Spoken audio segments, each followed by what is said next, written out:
Before Israel had a king, one frightened woman made a promise in the shadows of the tabernacle. Her son would grow old hearing the voice of God, judging a divided nation, confronting its first king, and anointing the man who would replace him. His name was Samuel. Samuel's story is not simply the story of a prophet who predicted the future. It is the story of a man forced to speak when almost everyone around him preferred silence. He would learn that hearing God is only the beginning. The harder task is saying what you heard when the truth will cost you. The story begins in 1 Samuel chapter 1. Hannah is loved by her husband, Elkanah, but she has no child. Year after year, she travels with the family to worship at Shiloh. Year after year, her rival provokes her until she cannot eat. One day, Hannah enters the sanctuary in such distress that her lips move without sound. Eli, the old priest, watches her and assumes she is drunk. Hannah tells him she has poured out her soul before God. She is not speaking from wine, but from grief.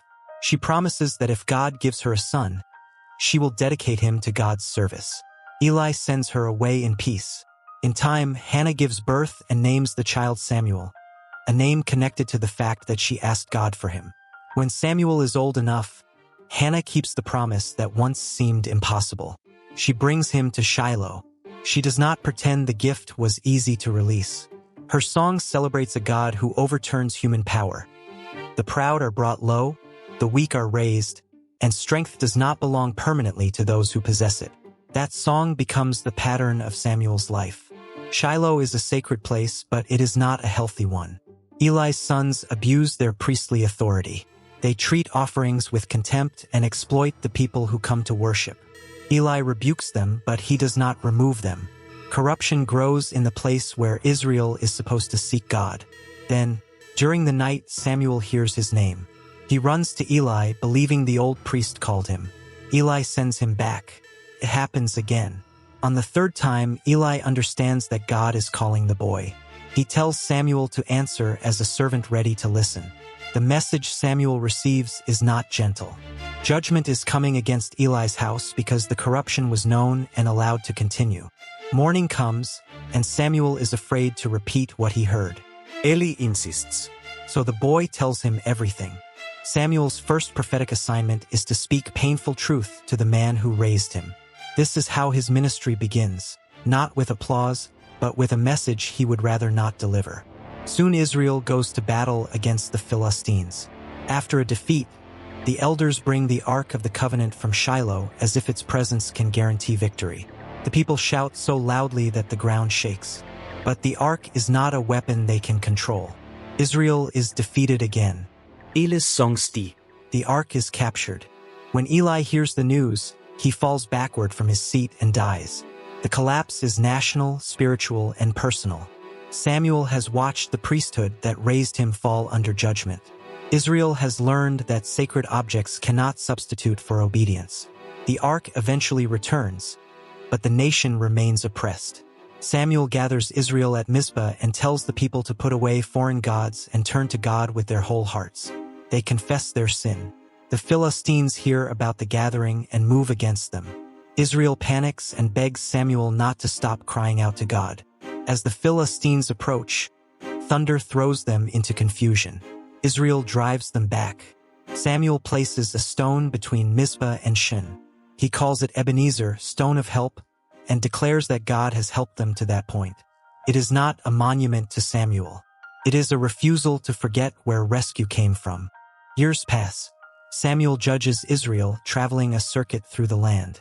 But when he grows old, his sons do not walk in his ways. The elders come to him with a demand. Appoint a king to judge us like all the other nations.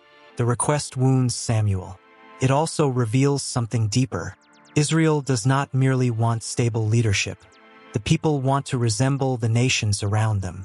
They want a visible ruler who can march before them and fight their battles. God tells Samuel to listen, but also to warn them. A king will take sons for armies, daughters for service, fields for officials, and a portion of their labor.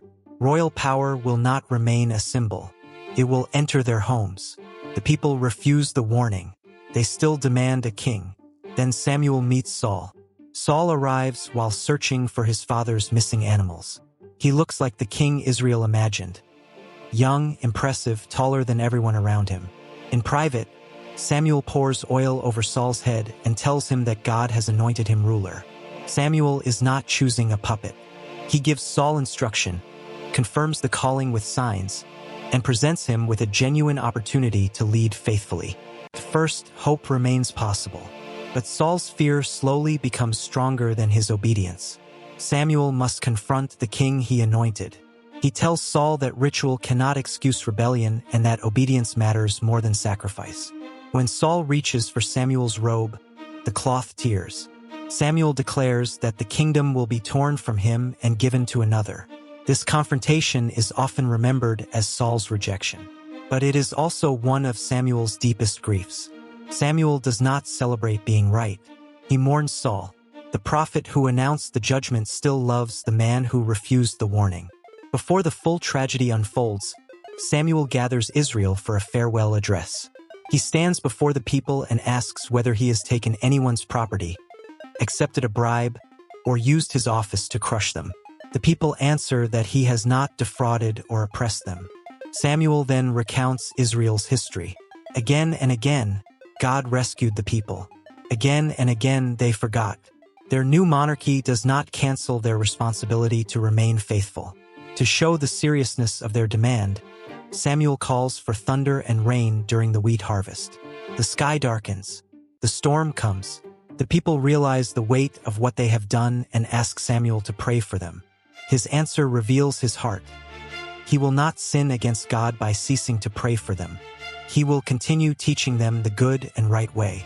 Samuel will confront them, but he will not abandon them. After Saul's rejection, God asks Samuel how long he will mourn. The prophet is sent to Bethlehem with a horn of oil. In Jesse's house, Samuel sees the oldest son and is impressed by his appearance.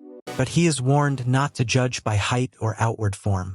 One by one, Jesse's sons pass before him. None is chosen. Finally, the youngest is called from the sheep. David enters and Samuel anoints him. The old prophet has now anointed 2 kings. The first looked like the answer people demanded. The second was overlooked even by his own family. Samuel's life stretches across the end of one age and the beginning of another.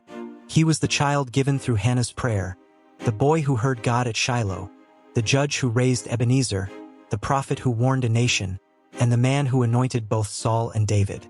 But his defining quality was not that he always knew what would happen next. It was that he kept listening when the message became painful. He spoke to Eli when he was afraid. He warned Israel when the crowd had already decided. He confronted Saul when royal power could not be trusted. And he kept praying for people who resisted him. Samuel shows that prophetic courage is not loudness. It is faithfulness. It is the willingness to tell the truth without hatred, to grieve without surrendering, and to keep serving when a generation chooses consequences you warned them about. The Saul episode showed what fear can do to a king. Samuel's story shows what faithfulness requires from the person standing in front of that king.